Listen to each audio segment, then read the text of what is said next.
एक कहानी एक फौजी की है जो बॉर्डर पर युद्ध के लिए गया था। युद्ध समाप्त होने के बाद जब उसने घर लौटने की बारी आई तो उसने अपने माता पिता को कैंप से फ़ोन किया।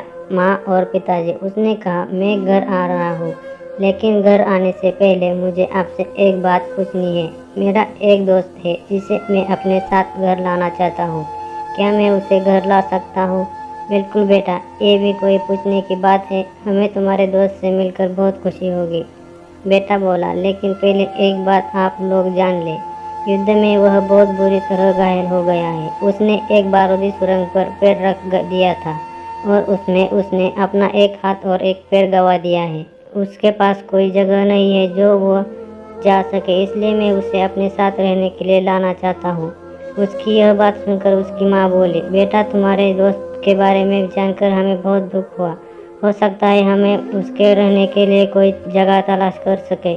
बेटा बोला, नहीं माँ, मैं चाहता हूँ कि वो हमारे साथ रहे। माँ बोली, लेकिन बेटा, अब पिता ने कहा, तुम समझ नहीं रहे हो कि तुम क्या चाह रहे हो। इस तरह का अपाहिज व्यक्ति हमारे लिए कितना बड़ा बोझ होगा। हमारी अपनी ज़िंदगी है जीने के लिए और हम नहीं चाहते कि इस तरह की कोई भी परिस्थिति हमारी ज़िंदगी में दखल दे। मेरे हिसाब से तुम्हें अकेले घर आना चाहिए और अपने दोस्त को वहीं छोड़ देना चाहिए।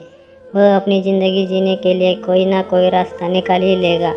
यह सुनकर उस फौजी ने फ़ोन रख दिया। कुछ दिनों के बाद उसके माता पिता को आर्मी हेड ऑफिस से एक संदेश मिला जिसमें उन्हें बताया गया कि उनके बेटे की एक बिल्डिंग से गिरकर मौत हो गई है।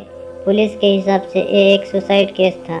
दुखी माता पिता ने तुरंत ही जाने के लिए फ्लाइट बुक कराई और वहां पहुंच गए। वहां उन्हें शहर के मुर्दा घर ले जाया गया ताकि वे अपने बेटे की पहचान कर सके। उन्होंने उसकी पहचान कर ली, किंतु ये देखकर उनकी कंपी छूट गई कि उनके बेटे का बस एक हाथ और एक पैर था। दोस्तों, इस कहानी से हमें जो सीख मिलती है कि जो माता पिता है वे हमें से बहुत से लोगों की तरह है जो अपनी सुविधाओं को बस सबसे अधिक महत्व देते हैं। वे उन लोगों से प्यार करना या रहना या समय बिताना चाहते हैं जो दिखने में अच्छे हैं, स्वस्थ हैं या फिर जिनके साथ रहकर उन्हें मज़ा आता है।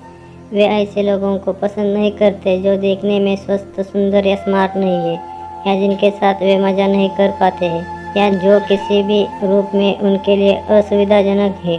वे ऐसे लोगों से दूरी बनाकर रखते हैं, लेकिन कभी कभी उनके इसी व्यवहार के कारण उनके सामने ऐसी परिस्थितियाँ उत्पन्न हो जाती है जब उन्हें पछताना पड़ता है। आइए लोगों को वे जैसे हैं वैसे ही अपनाएं और ज़रूरत पड़ने पर उनकी मदद करें।